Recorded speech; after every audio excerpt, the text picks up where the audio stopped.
Welcome to Daily Gossip. You will get daily Hollywood updates here.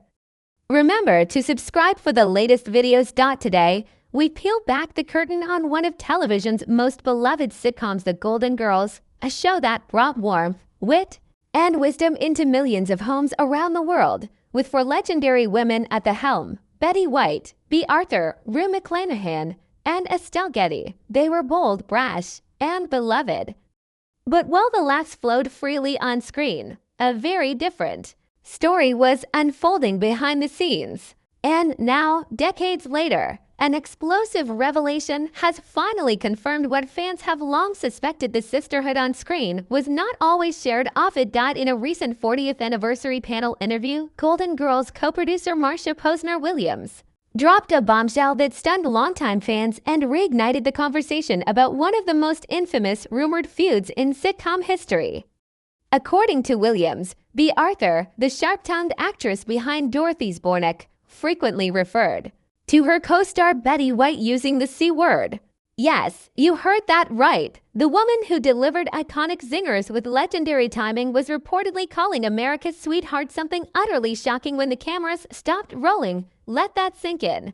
Betty White, the beloved Rose Nyland, the woman whose charm, innocence, and boundless joy defined television for generations, was being referred to in the most vulgar of terms by someone she shared the stage with every single week.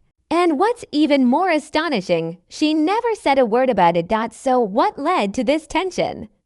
Why would two of the greatest TV legends clash so severely? And how did this off-screen feud shape the show's legacy forever? Grab your cheesecake and settle in, because we're going deeper than ever before. Let's rewind. The Golden Girls debuted in 1985 and quickly became a cultural phenomenon. The show was bold, hilarious, and ahead of its time, tackling aging, sex, LGBTQ rights, and social issues with a refreshing honesty.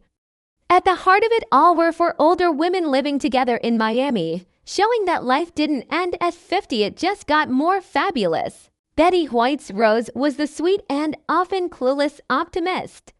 Bea Arthur's Dorothy was the tough, no-nonsense realist. The chemistry between them, flawless. The comedy, iconic. But now we know it came at a cost. Behind the scenes, there was friction, according to multiple sources over the years and now confirmed by Posner Williams. Bea Arthur had a real problem with Betty White's sunny personality and television persona.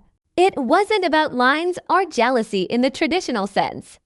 It was deeper, rooted in professional differences and clashing egos. Arthur, a classically trained stage actress with a strong sense of dramatic integrity, reportedly saw Betty White's constant cheer and media friendliness as ... grating. During the 40th anniversary panel, Williams recalled how Arthur would vent about White sometimes over dinner in her own home. And when she got heated, the C word came out. That's not just shade. That's full-blown animosity. To understand this feud, we have to look at who these women were. Bea Arthur was known for her dry wit, sarcasm, and biting delivery. Off-screen, she was private, reserved, and intensely serious about her work. Her friends and family describe her as brilliant, passionate, and sometimes difficult. She didn't suffer fools. She didn't play Hollywood games. And she most certainly didn't like being upstaged. Betty White, on the other hand, was beloved not just by fans but by almost everyone who met her. She was bubbly, charismatic, and always knew how to light up a room. She had been in the industry for decades before the Golden Girls, a pioneer in her own right. Her warmth wasn't just a character, it was who she was, and therein lies the class. Arthur reportedly felt that White was too sweet for her own good, too willing to play to the press, too happy to soak up public adoration. White's Emmy nomination for The Golden Girls, the first of the four to receive that honor, reportedly left Arthur feeling overlooked and underappreciated. And when the applause started going more to Rose than Dorothy, the resentment deepened. But here's the part that's most heartbreaking. Betty White never responded in kind. Not in public, not in interviews, not even after Bea's passing in 2009. When asked about their relationship, Betty always responded with grace. In her memoir, she admitted that Bea wasn't fond of her, but never went into details. She took the high road every single time. That's what makes this new revelation so powerful and so painful. It confirms what we feared, that Betty White, one of the kindest souls in showbiz, endured years of off-screen hostility from someone she deeply respected, and she never retaliated. She never went public. She just kept showing up, delivering her lines, and making us laugh. Now let's talk about how this feud shaped the show's legacy. Despite the backstage tension, the Golden Girls never faltered on screen. The chemistry remained electric. The jokes landed. The stories moved us. That's a testament to these women's professionalism.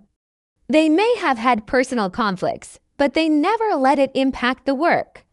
Still, when Bea Arthur announced she was leaving after season 7, it was the final straw. The show couldn't go on. While Betty, Rue, and Estelle were willing to continue, Arthur walked away, and the Golden Girls ended. What could have been a few more glorious seasons was cut short partly due to this unresolved tension. In the years since the show's end, the cast's legacy has only grown. They've become feminist icons, meme queens, and role models for aging with grace and humor. Yet now, we're forced to confront the truth.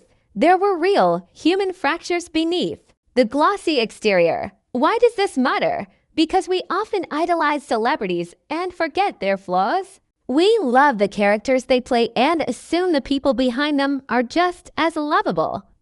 But actors are human. They have insecurities, ego, pain.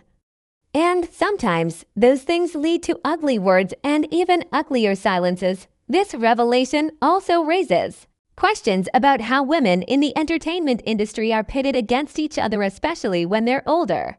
Was this feud entirely personal, or was it shaped by a system that rewards certain personalities and overlooks others?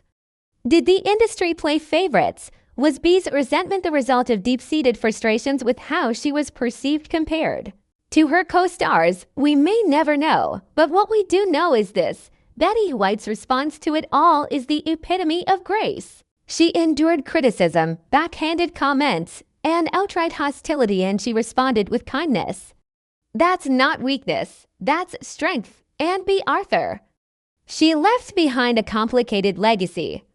Brilliant actress, fierce feminist, fierce critic, and yes, someone who could be harsh. This revelation doesn't erase her brilliance, but it does remind us that even icons have shadows. As fans, what do we do with this information?